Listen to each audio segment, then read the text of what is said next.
തരാം. സക്കരിയ സലാഹി പറയുന്ന ഭാഗം നിങ്ങളൊന്ന് കേട്ടോളൂ. ശേഷം തന്നെ പാടുന്ന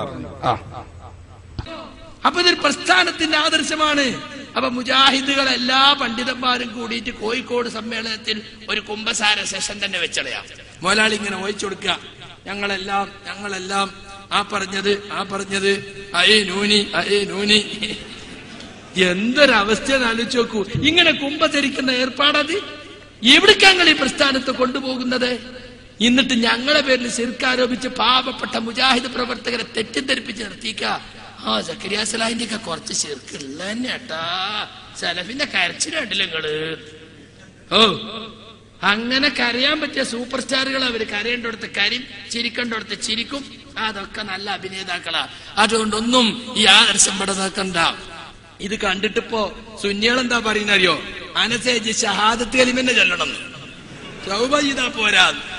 അത് അനസിനോട് മാത്രല്ല, മുജാഹിദുകളോട് എല്ലാവരോടാ പറയുന്നത്. നമ്മൾ ആദർശം മാറി. നമ്മൾ തൗബ ചെയ്ത് മടങ്ങണം. നിങ്ങളോട് എല്ലാവരോടും കൂടി തന്നെയാണ് ഞങ്ങൾ പറഞ്ഞത്. AP ഉസ്താദിന്റെ കാല് പിടിച്ച് തൗബ ചെയ്യാതെ നിങ്ങൾക്ക് രക്ഷയില്ല. അതാ ഞങ്ങൾ പറഞ്ഞുകൊണ്ടിരിക്കുന്നത്. ഇപ്പൊ എന്തായി നിങ്ങള് തൗബ ചെയ്യൽ എല്ലാരും ചെയ്യും, പക്ഷെ തൗഹീദിൽ പേച്ചിനാരും തൗബയില്ല. അങ്ങനെ ഒരു ഗതികേട് വന്ന പ്രസ്ഥാനങ്ങൾ